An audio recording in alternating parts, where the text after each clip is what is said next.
Thank you. Okay. All right, so we're going to talk about the Bluebell case and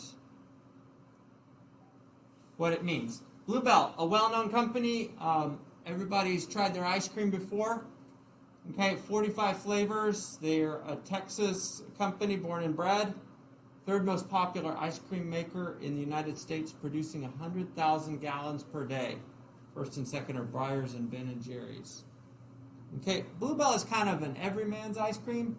It's not marble slab, it's not Cold Stone, but it's good ice cream for the amount of money that you pay for it. My wife loves their brand. She swears by it. Okay, they've got kind of a down-home, folksy country appeal. They have rural roots, and they sort of celebrate that in their marketing. Bluebell faced a crisis, the Listeria Crisis, about 4 or 5 years ago. Listeria is a bacteria that comes from water and soil, and those who are at highest risk of infection from it are elderly pregnant women, the elderly pregnant women. I guess if you're elderly and pregnant, you're especially vulnerable. Young children and others with weak immune systems. Okay, it leads to confusion, loss of balance, convulsions, fever, and aches. And Bluebell's factories were found to contain Listeria, and the sources included facility entrance from employees who were working in rural farms, and also long-standing machines that hadn't been cleaned properly. Okay, in 2015, the Listeria crisis kind of burst wide open for Bluebell. A couple of states, including Texas, found Listeria in products like the Chip Country Sandwich, the Great Divide bar products, and Scoops from the same product line. Okay, by April 3rd of that year, Bluebell voluntarily suspended their operations at their Broken Arrow facility.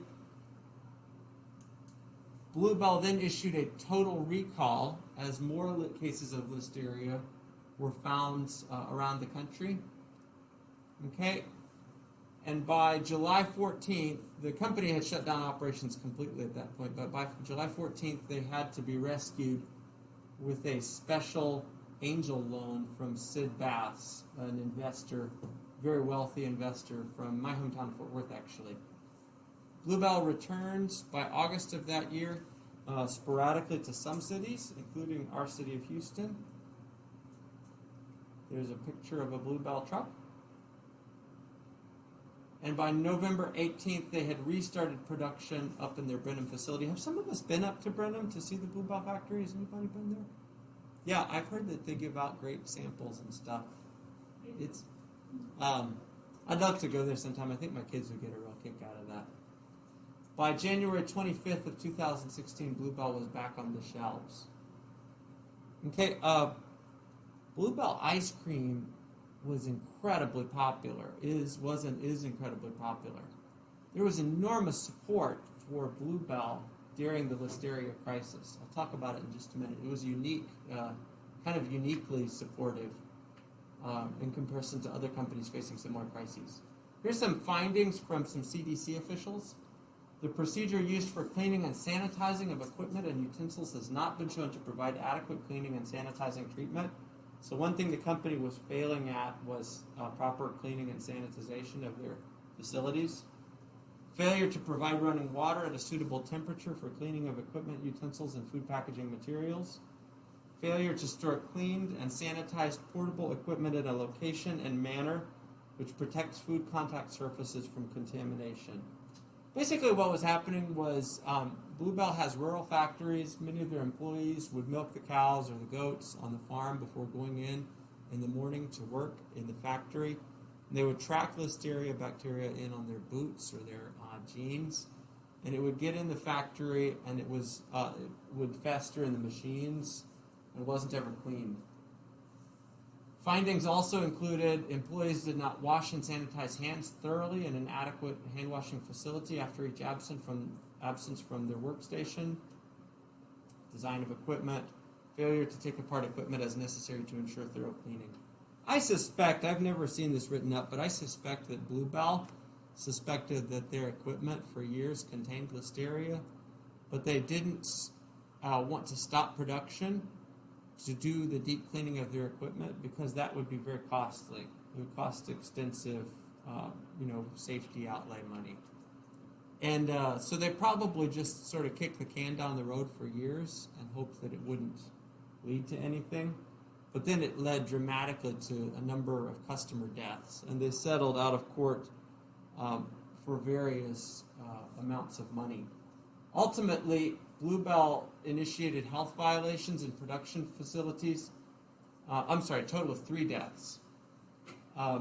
They did wait some time before total recall, and this caused more infections than would otherwise have happened. But eventually, Bluebell did recall everything, so that's a good thing. And they took responsibility for it, paying compensation fees to the friends and families of persons who died in the crisis. They did cooperate also with health departments. Bluebell's enormous community support during the time was incredible. I'm a morning runner around my neighborhood, and I saw so many God Bless Bluebell signs up during that time. It was incredible. They also got lots of support from politicians and businessmen. My wife is an example of a supportive customer.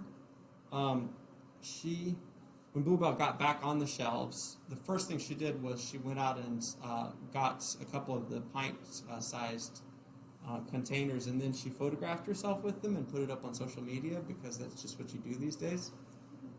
The main reason for the strong community support for Bluebell seems to have been Bluebell's decades of community service. The company may have done wrong in trying to kick the can down the road and not service their machines, but one thing they were doing right was decades of community service, especially in Texas and Oklahoma, but also elsewhere as well. Another reason I think for the support was Bluebell's years of delivering a quality product. People just love their ice cream, and they love supporting a company that provides them with a product that they love. And I think that that's part of the reason why Bluebell had such support. So Bluebell is an example of a company that maybe does pretty well at the stakeholder model in trying equitably to divide up their profit pie in a manner that supports a variety of different stakeholders. Are there comments or thoughts or questions about the Bluebell case?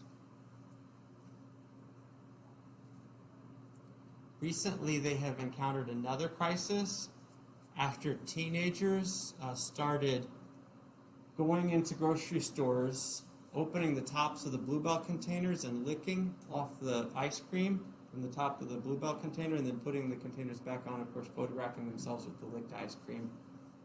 That's just, I don't know, like when you see that or you see people, graffitiing the rocks in the national parks and photographing themselves for social media, it's like, what planet are you from? I don't know. Maybe fame on the internet makes it all worth it.